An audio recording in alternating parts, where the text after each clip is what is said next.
తమ్ముడు ఒక లక్షణుడు తెలిసి తెలియని పొరపాటుగా సంహరించాడు. దానికి ఏదైనా వరం కోరుకోకు. దానికి వరం అక్కర్లేదు రామచంద్ర, నన్ను పెళ్లి చేసుకో. పెళ్లియా? నాకు సీత భార్య ఉన్నది కదా. సీత నీ కంటికి ఎలా ఉన్నది? సీత నా కంటికి ఒక రత్నమాత్ర, నా కంటికి పెద్ద దయమాత్రికి ఉన్నది. అయ్యో నీ అందము దీర్ఘము, నీ ఇలాంటి అందగత దొరకకంటే సీతను పెళ్లి అతను ఇప్పుడే కాల్చుకోవడానికి.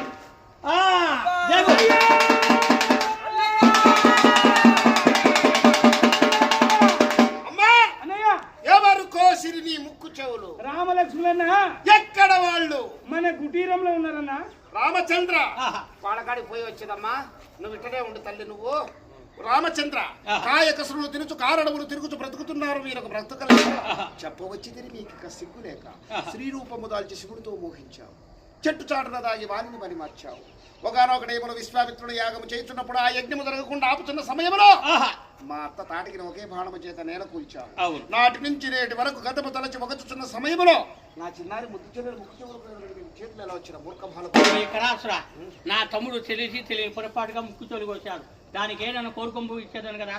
ఓయి అమ్మా అన్నయ్య వరం కోరుకోవాలంట. కాకినాడ ఇక్కడ ఎయిర్పోర్ట్ ఉంది కదా నాకు. మనదే కదమ్మా. అవునా? మళ్ళీ మనకి ఏం తక్కువ అమ్మా? విశాఖపట్నంలో ఉన్నాయి. అది బోర్డు బోర్డు, అది బొడ్డు ఉప్పు కారాగారం. అదంతా మనదే. కట్నం ఇచ్చేసా అన్నకు. అదంతా ఇస్తే మనకమ్మా కుర్రపేనగిలు ఇస్తా నీకు. అమ్మ కుర్ర పేరుగలకు కోట్లాస్తులు వదులుకోవాలమ్మా.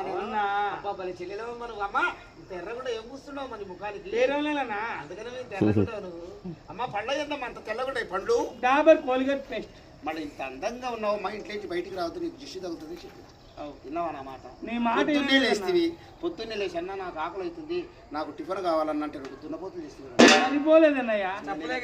మధ్యాహ్నం 6 గొర్రెలు 3 బర్రెలు నీకు తెచ్చిస్తా, తిరుగుకుంటూ కూర్చోమ్మా. ఇప్పుడు రామలక్ష్మణుల కాడికి పోయి వాళ్ళని ఏం మాట్లాడాలని చెప్తే నేను మాట్లాడతా. పోయి నా అందచందం గురించి చెప్పినావు కదా.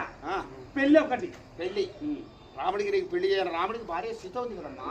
బోడి అందం బోడి ముక్కు నాలుగు చెప్పుకుంటే అబ్బా ఇలాంటి అడ్డగత్తి దొరకకనే మిథిలా నగరముల శివధనస్సు ధనుర్భంగము గావించి స్వయంవరములో సీతను పెళ్ళాడాడు మహానుభావుడు.